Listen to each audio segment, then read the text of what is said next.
Hello friend, માતારાની food ચેનલમાં તમારું સ્વાગત છે. તો આજે આપણે બનાવવાનું છે કઢી પુલાવ. જો ઉનાળાની સિઝનમાં બધાના ઘરે સાંજના ટાઈમમાં જમવા માટે રોજ રકઝક તો થતી જ હોય છે.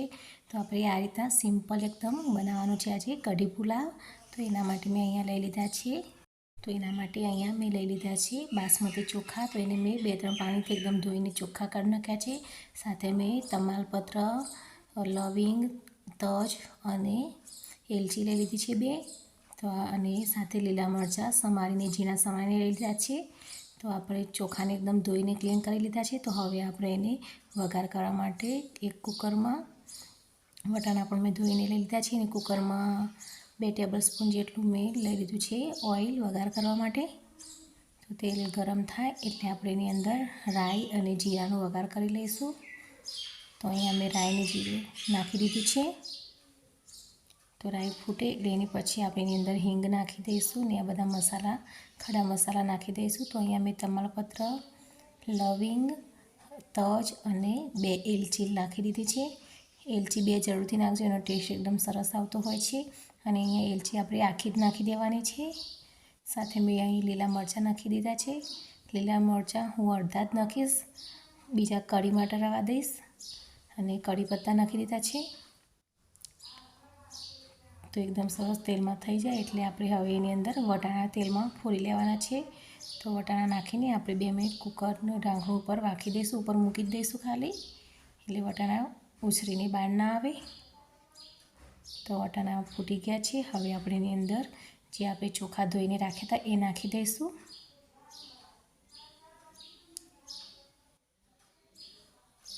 ઉનાળાની સિઝનમાં આ રીતના તમે કઢી પુલાવ બનાવી દો તો ખાવામાં પણ બધાને ગમશે.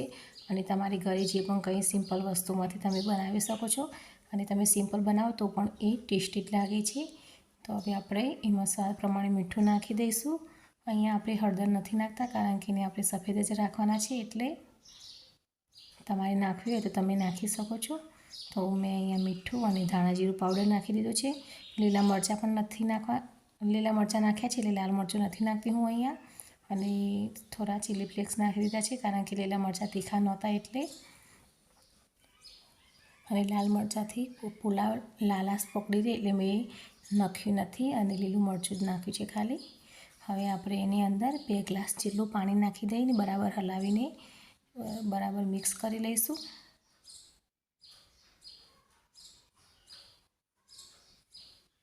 હવે આપણે ઢાંકણું રાખીને એની 2-3 વિસલ વાગવા દઈશું.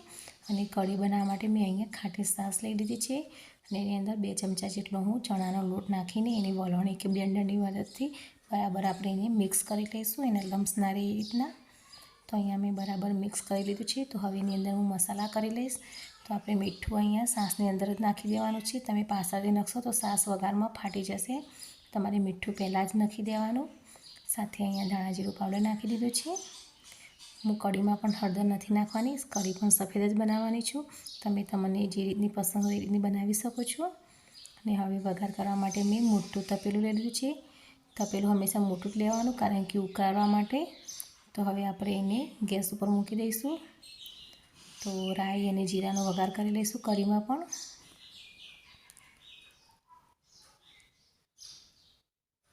જીરું બરાબર થતું જાય એટલે હવે આપણે એની અંદર મસાલા પણ કરી લઈશું. મસાલામાં અહીંયા આપણે હિંગ નાખી આવી, આપણે એની અંદર તમાલપત્ર અને લીલા મરચાં જ નાખવાના છે.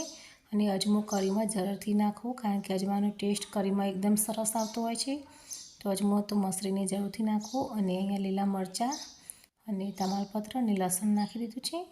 અને 2-4 કરી પત્તા નાખી દીધા છે. અને હવે આપણે જે છાશનું ચણા લોટનું વટામણ કર્યું હતું એ નાખી દઈશું એની અંદર. અને બરાબર એને મિક્સ કરી લઈશું. જો તમારી છાશ ખાટી વધારે હોય તો તમે તેની અંદર થોડું પાણી ઉમેરી શકો છો. આમાં પણ લીલા મરચાં તીખા નથી એટલે હું થોડા ચીલી ફ્લેક્સ નાખી દઉં છું.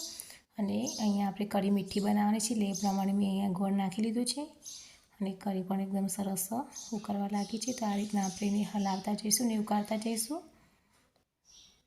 તો આપણે એને 5-6 મિનિટ સુધી એને ઉકળવા દેવાની છે આ રીતે.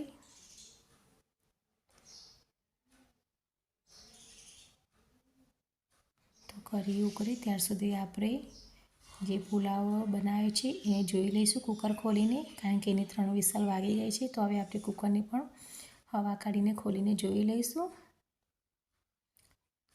તો પુલાવ આપણો એકદમ સરસ બનીને તૈયાર થઈ ગયો છે.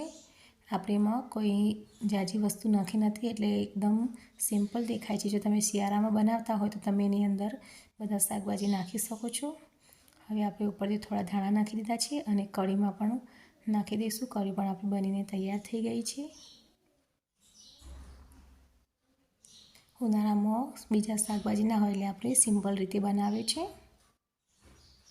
તો હવે આપણે એને ગરમા ગરમ પીરસી લઈશું. એકદમ સરસ આપણો કઢી પુલાવ બનીને તૈયાર થઈ ગયો છે. તો આપણે એને હવે ગરમ ગરમ પીરસી લઈશું. તો પુલાવ એકદમ આપણો સિમ્પલ છે અને કઢી પણ એ રીતની બનાવી છે, પણ બાકીનો ટેસ્ટ એકદમ જબરદસ્ત હતો અને ખટમીઠી કઢી એકદમ સરસ ટેસ્ટી બની હતી. તો તમે પણ આ રીતના જરૂરથી બનાવજો. ભલે સિમ્પલ રહે પણ બાકી ટેસ્ટમાં એકદમ જબરદસ્ત બને છે. તો તમે પણ આ રીતના ઉનાળામાં તમે સિમ્પલ વસ્તુથી પણ આવો કઢી પુલાવ બનાવી શકો છો. એકદમ સરસ ટેસ્ટી બને છે. તો તમે ઉનાળામાં પણ આ રીતના સરસ બનાવી શકો છો. તમને મારા વિડીયો પસંદ આવતા હોય તો મારી ચેનલને સબસ્ક્રાઈબ જરૂરથી કરજો અને એક લાઈક પણ જરૂરથી કરજો. Thank you.